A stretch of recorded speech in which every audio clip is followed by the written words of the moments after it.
Hola, buenas tardes a todos. Me presento, soy Laura Jurado Serrán, estudiante de cuarto de la carrera de Psicología, estudiante de Blanquerna, la Universidad Ramon Llull, y estoy muy ilusionada por poder empezar este nuevo proyecto que se llama Entre el plato y el espejo, donde voy a hablar sobre los trastornos de conducta alimentaria, todo lo que abordan, familia, entorno, y en próximos capítulos pues iré detallando un poco más la información. Entonces, empecemos por el inicio. ¿Qué sería un trastorno de conducta alimentaria? Pues es un trastorno mental complejo y grave que necesita tratamiento psicológico multidisciplinar para ser solucionado. ¿Qué quiere decir multidisciplinar? Pues que vamos a necesitar un psicólogo, un psiquiatra en ocasiones, una persona nutricionista que se encargue del tema de la alimentación y en ocasiones en algunos centros como SETCA o ITA que están en Barcelona, pues también está la presencia de un trabajador social. Tipos de trastorno de conducta alimentaria. Según el DSM-5, que para los que no lo sepáis es un libro bastante grande y es como la Biblia de los trastornos mentales. Hay 6 tipologías de TCA. Primero tendríamos la bulimia, la anorexia en segundo lugar, el trastorno por atracón, la rumiación, la pica y la restricción de la ingesta de alimentos. Vale, para que entendáis un poco el trastorno de conducta alimentaria con palabras más claras y no tan difíciles de entender, el trastorno de conducta alimentaria nace de una vulnerabilidad emocional que tiene la persona y no es capaz de gestionar una serie de emociones difíciles como puede ser la ira, la vergüenza, la culpa, y toda esa inestabilidad emocional, como no la puede gestionar de una forma pues, adecuada, hace uso de la alimentación para tener el control. Entonces, en la mente de una persona con TCA aparece el pensamiento de quizás cuando esté más delgada seré más exitosa, seré más feliz, los demás me querrán más. Y todo esto son creencias pues, desadaptativas que son necesarias trabajar para que la persona tenga un bienestar completo, ¿no? Y también es importante destacar que existe como desde un primer momento un rechazo al cuerpo porque la persona no se acepta tal y como es, con todo lo que conlleva, no me gusta mi físico, no me gusta mi manera de ser y aspira a un cuerpo ideal, un cuerpo perfecto, entre comillas, que cree que cuando llegue a ese estado físico pues conseguirá ser la persona que siempre ha deseado ser. Pero es un poco un arma de doble filo porque sí, con la anorexia acabas estando más delgada porque te restringes mucho la alimentación, pero al final te pierdes a ti misma por el camino y nunca encuentras esa felicidad o esa seguridad que creías que el estar delgada te iba a dar, que te iba a proporcionar. Entonces, os quiero explicar una especie de círculo vicioso para que entendáis de mejor forma el TCA. Entonces partimos de una primera redonda que estaría como en medio, que serían los grandes sentimientos.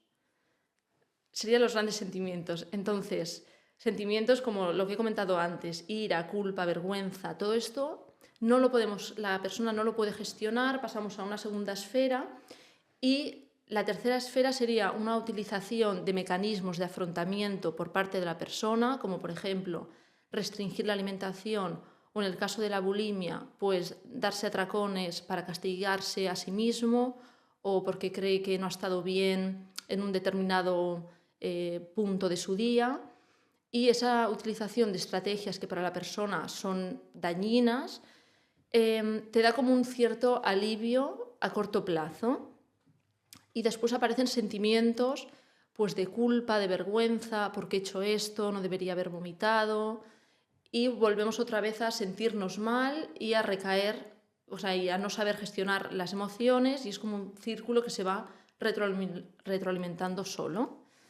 También me gustaría explicar mm, el TCA como, por ejemplo, para que os hagáis una idea, yo como Laura, pues no puedo gestionar que mis padres se estén peleando o que un compañero de mi colegio me dijese pues que estaba gorda, ¿no? Por ejemplo.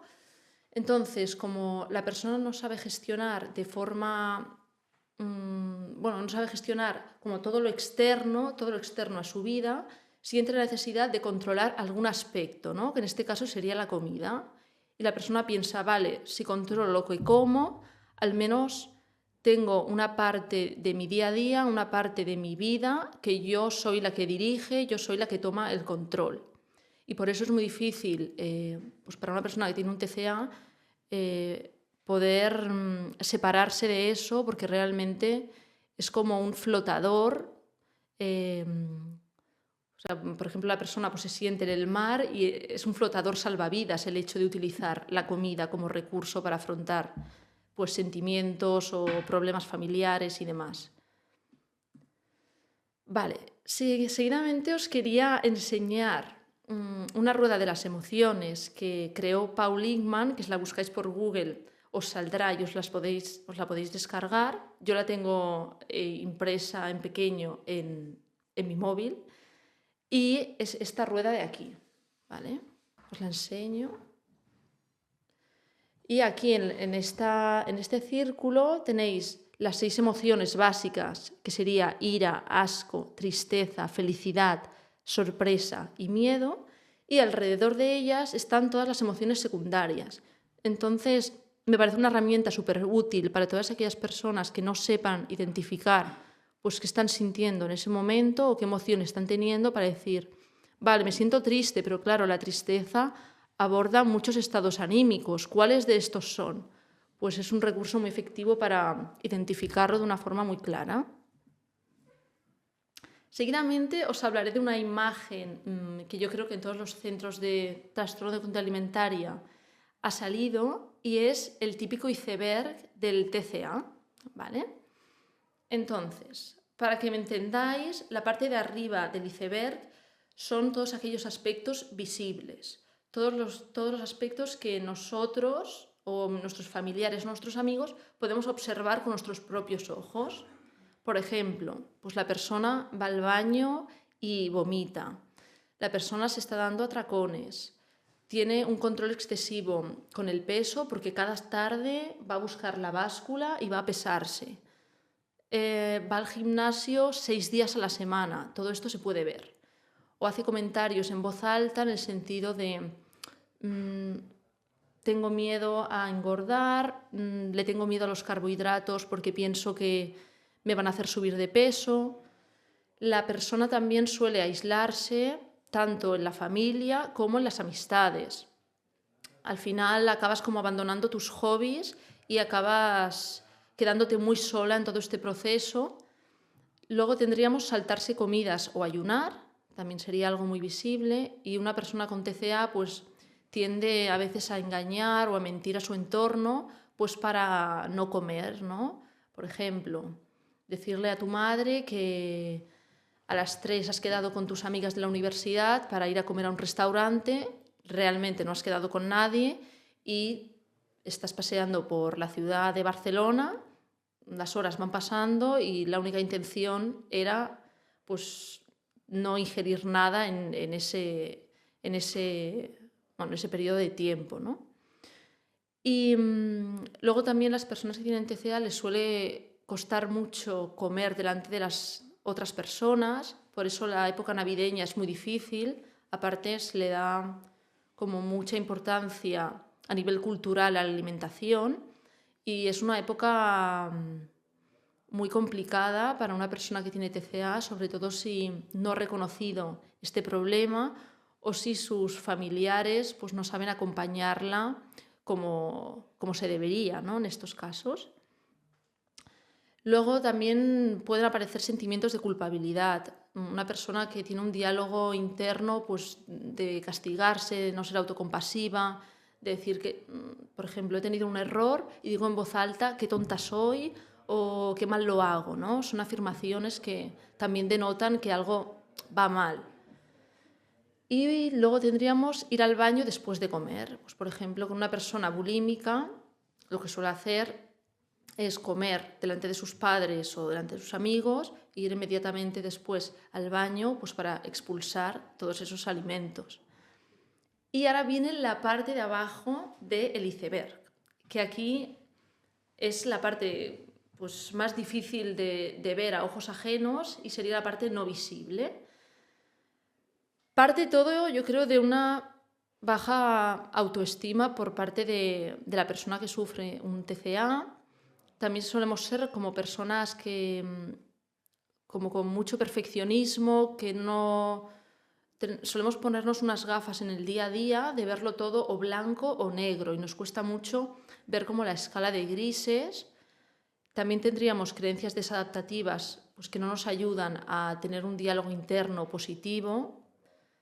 Búsqueda de identidad. Este punto yo creo que es importante porque en la etapa adolescente, por ejemplo, la prevalencia de TCA, la mayor prevalencia es de los 12 a los 18. Todo esto tiene mucho sentido porque en esta etapa es donde la identidad de una persona se forja en la adolescencia y te empiezas a preguntar, oye, ¿quién soy? ¿Quién quiero ser? ¿Me gusta cómo soy? Te comparas un poco con tus amigos, ¿no? Con tu grupo de influencia al final. Y por eso es un periodo muy crítico en el surgimiento del TCA. Después tendríamos una inseguridad, una dependencia, mucha rigidez, otros problemas de salud mental que pueden ir en paralelo con el TCA, como aspectos de depresión o de ansiedad. Como os comentaba antes, la persona con TCA pues suele aislarse, acaba perdiendo la ilusión de vivir, acabas viéndolo todo como un túnel muy oscuro donde no acabas de ver la luz y te sientes pues muy desválido y sin ganas de muchas veces de seguir viviendo, y ahí aparece la ideación suicida, que es necesaria trabajarla con profesionales pues para que la persona que está en esa situación pueda tener el apoyo que merece y que necesita para poder sobrellevar ese bache en su vida. Luego también tendríamos necesidad de control, los problemas familiares, que en este caso no en todas las familias, pero la mayoría de padres que tienen, bueno, hijas que sufren un trastorno de conducta alimentaria o hijos, pues son como unos padres muy sobreprotectores, que no le dan la autonomía a su hijo o a su hija pues para que decida, para que se equivoque y aprenda del error, sino que todo lo tienen como muy pautado y no dan como rienda suelta a que su hijo o hija crezca un poco de forma autónoma e independiente. Y también hay una pérdida de relaciones personales. En este caso, bueno, en la bulimia y en la anorexia, pues a no ser que la persona haya reconocido el TCA y se lo haya comentado a una de sus amigas más cercanas, pues es lo que os comentaba antes, sueles aislarte porque no te sientes comprendido, quizás no, como no has reconocido el TCA, pues tampoco se lo vas a explicar a nadie, y es algo que se lleva muy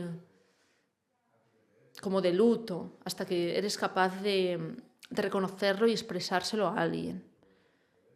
Luego son personas, pues como os comentaba antes, perfeccionistas y también autoexigentes, y predomina también una desesperanza.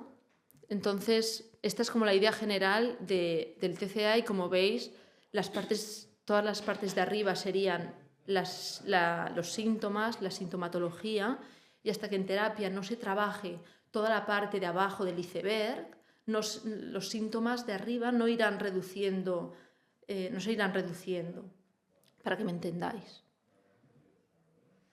Vale, seguidamente os quiero explicar con una metáfora que me inventé yo el otro día, para que, no sé, podáis haceros un poco más a la idea cómo surge el inicio de un TCA, ¿no? Entonces, para que os hagáis una idea, es una metáfora del volcán, ¿vale?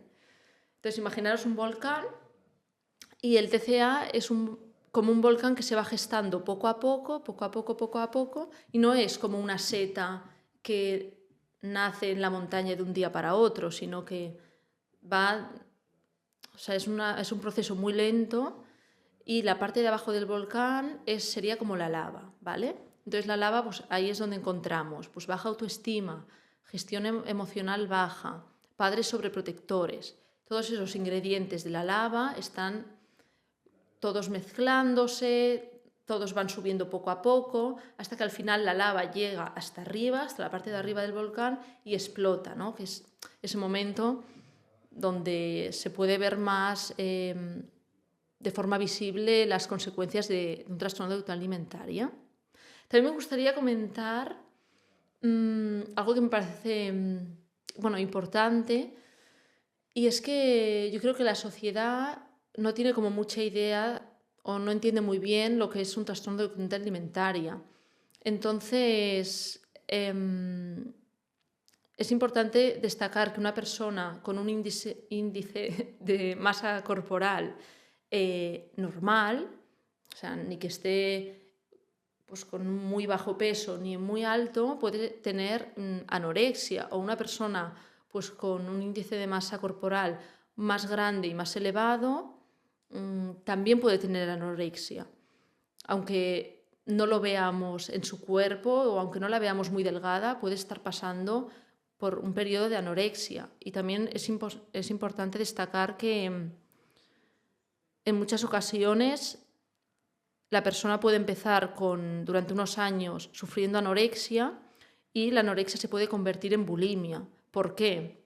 Pues porque ha estado durante mucho tiempo restringiéndose alimentos que a lo mejor le apetecían, dulces, carbohidratos, galletas, llámale X, y como ha estado tanto tiempo prohibiéndose esos alimentos, aparece luego la bulimia, ¿no? Y es cuando la persona se da atracones y se siente como muy culpable por haber comido tanto y luego utiliza el vómito para poder sentirse mejor y echar lo que había ingerido previamente. Otro tema candente es la sociedad y la familia. Yo creo que es muy importante pues filtrar la información no solo de los medios de comunicación y de la televisión y de los anuncios que vemos por la tele, porque sobre todo la mujer yo creo que tiene como mucha presión estética de tener un cuerpo X determinado, un cuerpo de reloj de arena, que parece que si no tienes esas medidas, pues no eres suficiente o no vas a ser tan válida o no vas a ser tan exitosa. Y al final lo que llevamos dentro nosotros es lo que importa. El envoltorio no tendría por qué importar ni para que te den un trabajo, ni para que no te lo den, ni para que tú seas una persona más segura de ti misma o no. Lo importante al final es pues todas las creencias que uno tiene en sus adentros, todos tus valores, todas las cualidades, ¿no? Como persona que te arropan al final.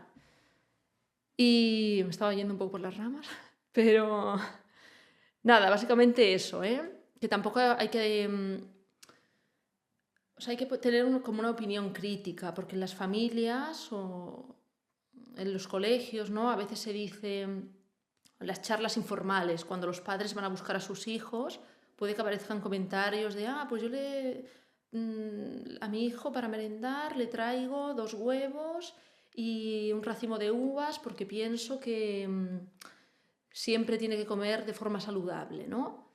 Vale, pues a ojos ajenos puede parecer, ostras, qué bien que la madre se preocupa por la salud de su hijo, ¿no? Y por lo que come o deja de comer, pero quizás hay un poco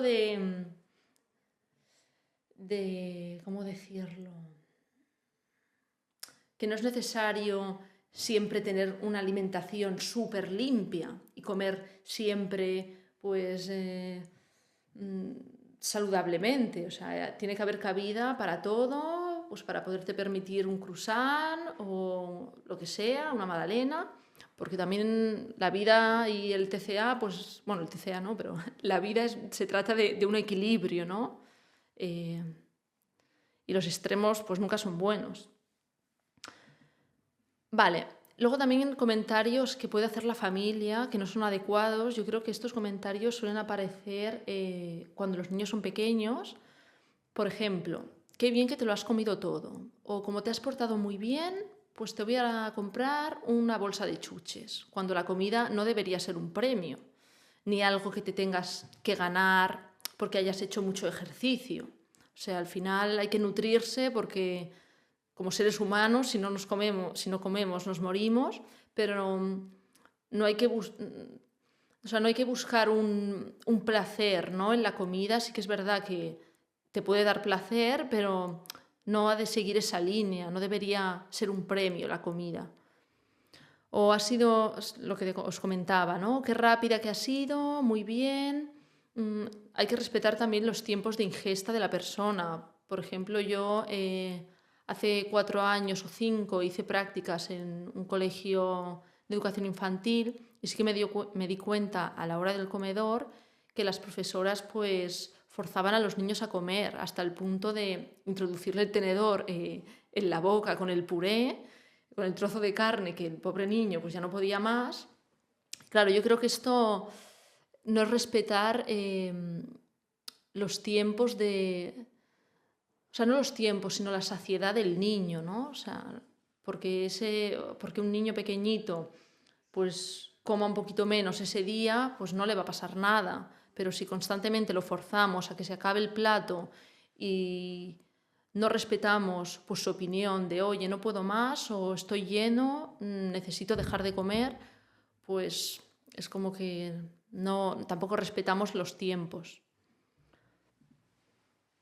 Vale. También me gustaría hablar sobre si existe la recuperación total. Esto yo creo que va a depender mucho pues, de la persona, en el sentido de que si una persona con anorexia o con bulimia o con trastorno por atracón no ha reconocido que tiene un problema y no le quiere poner solución, pues no podemos hacer nada ahí. Pero el todo nace cuando la persona es capaz y es valiente de decir, oye, creo que tengo un problema, creo que tengo anorexia o estoy muy obsesionada por la comida y creo que está afectándome pues a todos los ámbitos de mi vida, ya sea social, académico, laboral, y necesito abordar este tema. Pues ahí es cuando entra, ¿no?, el reconocimiento del TCA. Y lo ideal sería un tratamiento especializado en un centro pues que trate el trastorno de conducta alimentaria para que la profesional o el profesional pueda ayudarlo pues, con las herramientas y con todo el conocimiento y sabiduría que tiene a sus espaldas. Porque si, por ejemplo, se da el caso que una persona quiere tratarse de un TCA y a lo mejor va a un psicólogo especialista en, no sé, en terapia de pareja, pues no es su disciplina y no va a poder ayudar a esa persona de una forma tan eficaz como sería un especialista en TCA. Y es importante, si alguien está sufriendo un trastorno de conducta alimentaria o conocéis a un amigo vuestro que está en esta situación y haya reconocido el trastorno de conducta alimentaria y esté tratándose, pues acompañarlo muy bien durante las recaídas, porque hay que entender que la recuperación de un TCA nunca va a ser lineal, van a haber subidas y bajadas y hay que ver un gráfico como a largo plazo, de decir, vale, hoy he tenido una recaída, pongamos, me he dado pues un atracón o me he dado 3, pero mañana es un nuevo día, mañana empiezo de cero, ponemos la cuenta pues a 0 y volvemos a empezar.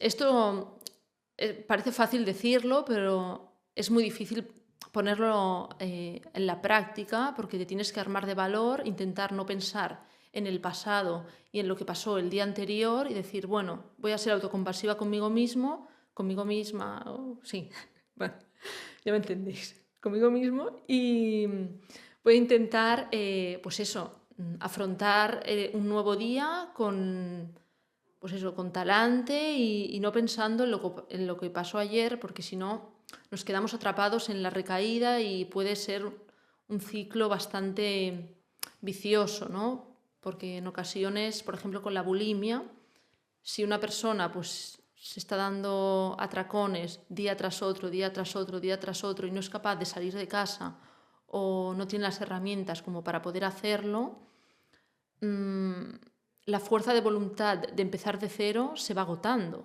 Cada vez la persona estará más débil, más triste mentalmente, bueno, o sea, más débil mentalmente y más triste como para poder afrontar, pues decir, oye, mañana va a ser un nuevo día. Y el alta y la recuperación, yo creo que lo que implica es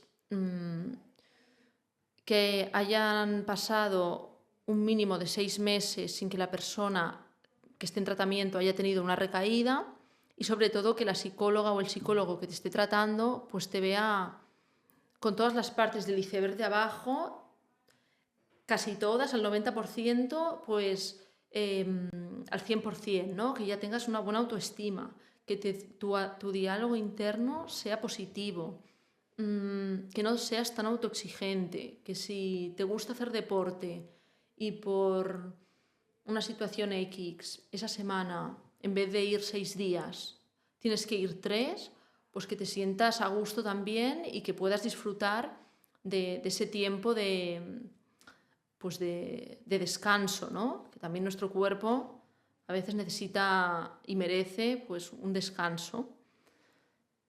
Y otro punto importante que va ligado a la autoestima es pasar de rechazarse con todo lo que comporta, ¿no? Mirarte al espejo y rechazarte porque no te gusta lo que ves. Pues en vez de verte así, abrazar todo lo que eres en ese momento, ¿no? En plan, vale, pues ahora mismo no estoy a gusto con mi cuerpo, me gustaría pues cambiarlo o que fuese de otra forma, pero esto es lo que soy ahora mismo, ¿no? Y hay que cuidar pues el diálogo interno, como os decía, y yo siempre pienso que le tendríamos que hablar a una persona, o sea, nos tendríamos que hablar a nosotros mismos como le hablaríamos a nuestro mejor amigo o a nuestro hijo, ¿no? Y yo creo que muchos de nosotros, si nos hablásemos a nosotros como le hablamos a nuestra mejor amiga, bueno, nos hubiésemos quedado sin amigos y nuestros hijos se hubiesen ido de casa porque somos, no todos, pero somos como muy tendentes a siempre tirarnos piedras sobre nuestro propio tejado y a pues, no reconocer nuestro valor, a ser como muy exigentes y a veces hay que soltar un poco de rienda e intentar pues que nosotros seamos nuestros mayores aliados y nuestros mejores amigos y si estamos tristes o si tenemos un mal día intentar pues cambiar un poco el pensamiento e intentar pues sobrellevar, ¿no? La dificultad que estamos teniendo, pero hablándonos siempre desde el respeto y desde la empatía, tal y como lo haríamos con otra persona. Entonces, también os quería hablar de las creencias desadaptativas y con esto os haré como... Bueno, yo siempre pienso que hay que hacer como un vaciado de la mente, ¿no? De todos los pensamientos que tenemos en nuestra cabeza, patrones de pensamiento que aparecen, que a lo mejor son muy exigentes o son muy lesivos. Poder ser capaz de tener un insight y decir, vale, cuando me pasa esto siempre pienso de esta misma forma y obtengo este resultado. Pues cuando eres consciente de este proceso es necesario decir, vale, pero realmente yo puedo decidir lo que quiero pensar y lo que puedo pensar. Entonces, pues voy a intentar cambiar este pensamiento a uno que sea más positivo. Entonces, intentar hacerlo, ¿no? Y cuando cambias el pensamiento ves que también la respuesta emocional es diferente porque a lo mejor tú ya te sientes más tranquila, más en paz contigo mismo y por lo tanto el comportamiento que vas a tener después es mejor. ¿Y qué más os quería yo contar? Vale, patrones de pensamiento. Hay una tabla que es de la terapia cognitivo-conductual, que el autor, bueno, el padre de esta terapia es Aaron Beck, y si la buscáis por Google os saldrá. Y si queréis que os mande por Gmail, que no os lo he comentado, pero mi Gmail se llama entreelplatoyelespejo@gmail.com, me podéis escribir y yo os mando tanto la rueda de las emociones como la tabla que os enseñaré ahora, o si queréis hacerme sugerencias sobre algún tema que os interese y que queréis que yo trate en los próximos capítulos, pues escribírmelo, yo lo veré e intentaré pues, preparar el contenido adecuado para lo que me pedís. Entonces, retomando un poco, los patrones de pensamiento. Esta es la tabla que os muestro, ¿no? Por ejemplo, aquí, en la parte derecha, pone día. Tienes que marcar la fecha. Aquí pone antecedentes o situación, que sería lo que te ha pasado. En el tercer cuadro pone pensamiento automático, que es el pensamiento que se te despierta sin pensar, ¿no? O sea, el que te viene de forma automática. Que este pensamiento deriva en una emoción. Lo ideal aquí es ser capaz de ser consciente de todos estos pensamientos y emociones y decir, vale, pues voy a intentar cambiarlo, que es cuando entra el pensamiento alternativo o la conducta alternativa. En este caso debería ser más positiva, que generará una emoción mejor a la que hemos sentido en esta primera fase. Entonces, para que lo podáis entender mejor, yo os he preparado un ejemplo ficticio para que lo veáis. Pongamos que esto pasó el día 26 de enero de 2024, ¿vale? El antecedente o la situación es la siguiente. Le propongo tomar un café a un chico que me parecía atractivo en el gimnasio y me niega la invitación. Me dice como excusa, o a lo mejor era verdad, que estaba conociendo a otra chica. Pensamiento automático que me aparece. No soy suficiente, debe haber pensado que no soy lo suficientemente delgada, debe haber algo en mí, de mi físico, que le haya disgustado, quizás al hablar conmigo le he parecido una persona poco interesante, y todos estos pensamientos despiertan las siguientes emociones, que serían tristeza, rechazo, me siento ansiosa, arrepentida por haber ido a pedirle el café y avergonzada. Aquí es cuando nace la magia, que es ser capaces de darnos cuenta que estamos teniendo un diálogo interior muy lesivo y muy dañino para nosotros y ser más compasivos con nosotros mismos. Entonces, el pensamiento alternativo sería el siguiente. Valgo muchísimo y que alguien me haya rechazado no significa que haya algo malo o negativo en mí. No puedo gustarle a todo el mundo y ya encontraré a la persona que se sienta maravillada por tomar un café conmigo y compartir un espacio y un tiempo. Y este pensamiento, claro, nos genera unas emociones totalmente contrarias a las otras, que sería alivio, seguridad, tranquilidad y paz. Y sin más dilación, hemos acabado el capítulo. Espero que hayáis disfrutado, que hayáis podido entender un poco mejor lo que aborda el trastorno de conducta alimentaria, y el siguiente miércoles a la misma hora de 3 a 4 hablaré sobre tipologías del TCA. Entonces allí sí que entraré más en qué es la bulimia, la anorexia, el trastorno por atracón, la rumia, la rumiación, la pica, entre otros. Y un saludo.